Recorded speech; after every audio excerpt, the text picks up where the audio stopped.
ফুলকপি আলু একটু ভাপ দিয়ে নিচ্ছি। এদিকটাতে কড়াই বসিয়েছি, কড়াইতে একটু জিরে ভেজে নিচ্ছি মাছের ঝোলে দেব বলে।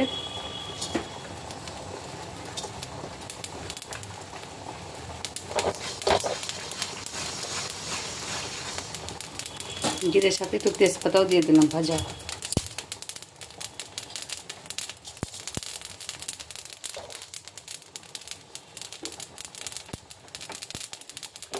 ভাজা হয়ে গেল,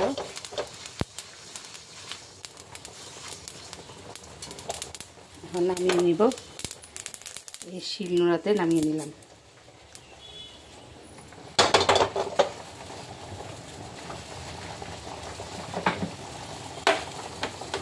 গ্যাসটাকে আবার জ্বালিয়ে দিলাম।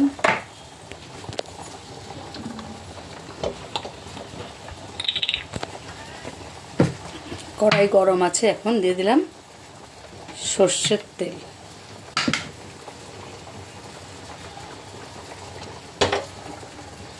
তেলটাকে একটু ঘুরিয়ে নিলাম, চিমনি অন করে দিলাম।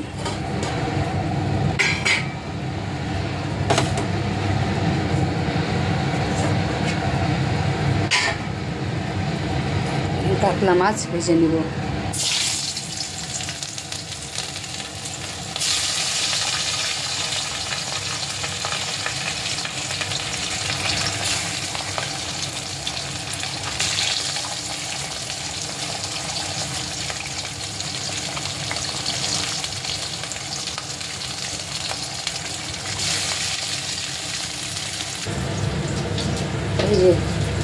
জিরে আর নিয়েছি লঙ্কা, এখন বেটে নিব। জিরে লঙ্কা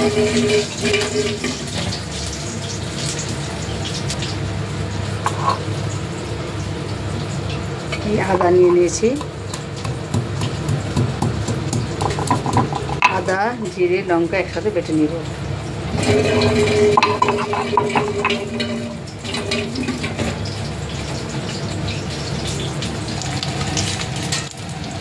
উঠিয়ে দিই।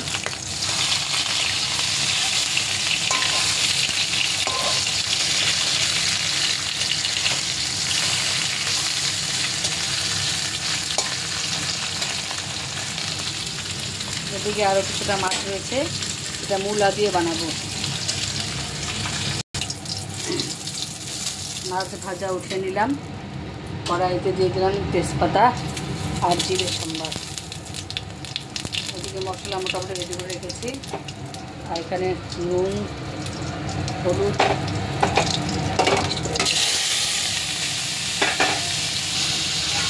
কাঁচা লঙ্কা জিরে বাটা দিয়ে দিলাম। আর মাঝখানে ডালে বড়ি ভেজেও দিয়ে দিয়েছি।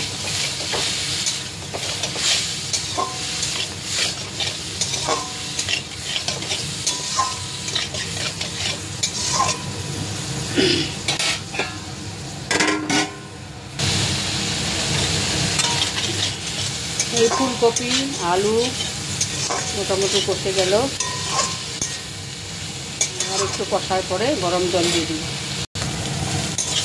খুব সুন্দর করে কষে গেছে, জল দিয়ে দিই। গরম জল করতে থেকে দিয়ে দিলাম।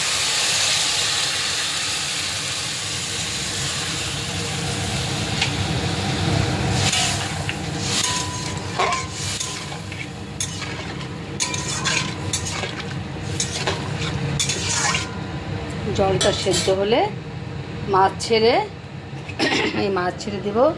তারপর ভাজা জিরে যেটা বেটে রেখেছি ওটা দিয়ে ধনেপাতা দিয়ে নামিয়ে দেব। এই যে এখন মাছ ছেড়ে দেব, ঝোল সেদ্ধ হয়ে গেছে।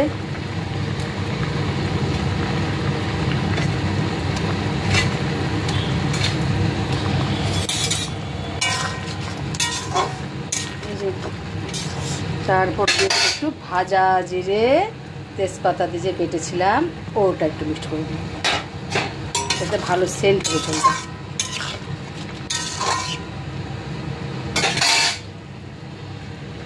একটু দিয়ে দিলাম। এবারে দিয়ে দেবো ধনে পাতা।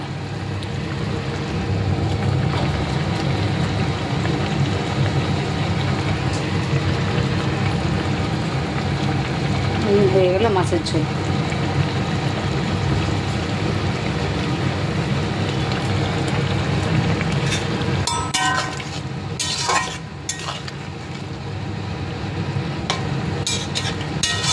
দেখে কি লোভনীয় হয়েছে? বলো তোমরা কেমন লাগছে মাছের ঝোলটা।